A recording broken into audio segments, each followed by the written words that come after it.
Hello, Dense MC here with another Charlie's Angels summary and review.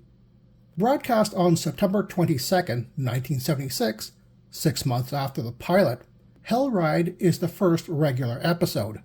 The Angels, and Bosley, are hired to find out if a female driver's race car was sabotaged, resulting in her death.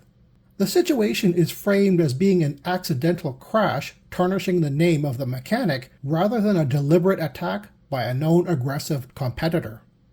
Sabrina reluctantly becomes a replacement driver for her cover, while Bosley and Jill are traveling preachers, questioning things in the guise of getting to know the locals. And Kelly talks to the victim's parents and soon discovers that there is more to this than just car racing. This episode features John Dennis Johnston as the late race car driver's mechanic who hires the Townsend agency in the first place, Jenny O'Hara as the rival aggressive racing driver Bloody Mary, Kurt Grayson as Bloody Mary's mechanic, a brief appearance by Roseanne Covey as Susie, the ill-fated driver at the beginning of the episode, Maeve Nutter, I'm told that's pronounced neuter, as a suspicious ex-boyfriend, and Don Gordon as a debt-ridden racetrack promoter. And this isn't even all the characters who get speaking roles in this jam-packed episode. Although the races are held on a speedway track and the promotional race is a cross-border event, the cars look like they're from a demolition derby. At the time of filming, most cars shown are 15 to 20 years old. Sure, it's touted as a low-stakes, modified race, so it's not unusual to have older cars to work with. But nearly all of them look like they're falling apart, with numbers crudely painted on doors. Even the hero and villain cars have nothing else in the way of livery.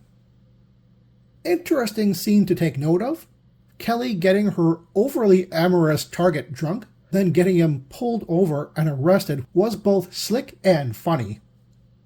Interesting lines to remember: when Sabrina meets Bloody Mary, Bloody Mary says, "Where have you been driving that you've been hearing so much?"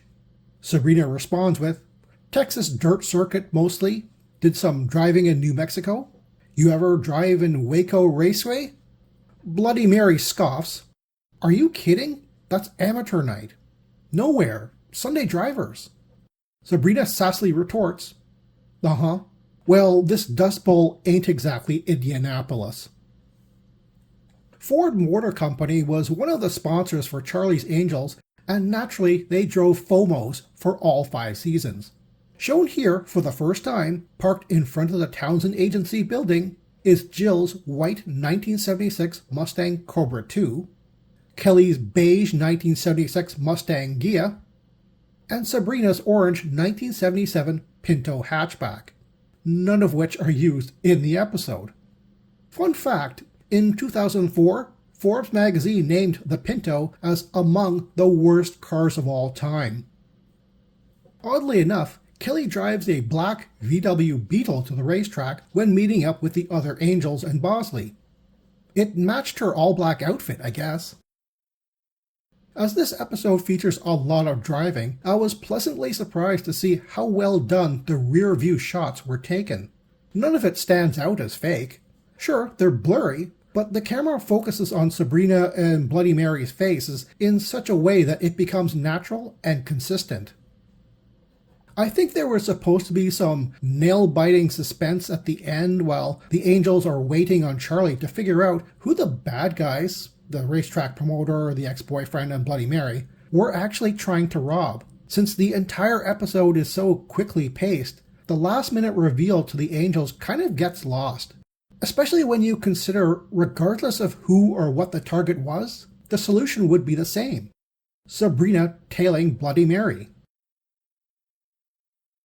As it turns out, it wasn't just all about winning a race or jealousy, but a diamond robbery plot using the race as both cover and getaway.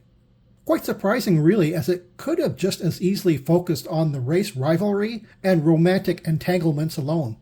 Speaking of those entanglements, that seems to me the only way Susie's involvement in the diamond heist makes sense. Her ex-boyfriend or slash ex-fiancé must have coerced her. To me, and I may be wrong about this, the heist clearly didn't need two drivers. If Susie had another role, I don't know what it would have been, as it was pulled off quite cleanly without any extra hands. A cringeworthy moment is when Bosley, playing the over-the-top traveling preacher, refers to Jill, playing his daughter, as the quote-unquote fruit of his loins. Not exactly incorrect for his cover, but a definite yuck, especially if you're announcing that to a crowd of people. Fortunately, Bosley's bit isn't overused and focuses more on Jill questioning things while appearing innocent, at first. Kelly gets to show off her body in this episode, though it's kind of subtle. For seducing Susie's ex-fiancé, Jill lets her borrow some very tight jeans. And towards the end of the episode, she's wearing two different tops that casually show off her midriff. It's interesting that Sabrina is given an automotive background here, when Jill will become known for this not much later. In fact, Jill actually leaves the Angels to pursue a racing career. In the end, while a struggling mechanic hires the Angels, Charlie's normally higher fees are actually supplemented by the Diamond Receiving Company as thanks for foiling the robbery. I'm tempted to make a counter to display every time either the Angels or Bosley uses an exaggerated Southern accent. All three of the original Angel actresses are Southern United States born. Farrah and Jacqueline are from Texas, and Kate from Alabama. So I guess it's not too insulting, but unlike in this story, it's often used unnecessarily. IMDb gave this episode a 7.1 out of 10, and I'm tempted to rank it much higher for how many great scenes are in it. I'm especially a fan of the reveal of the real plot halfway through the episode instead of being telegraphed right at the beginning. Even on repeat viewing, it can come as a surprise since the initial case the Angels were hired for was just as interesting. All three Angels get great and equal roles, even Bosley, and it's all very quickly paced with an action-packed punch at the end. Definitely deserves an 8.5 in my books. Good morning, Charlie.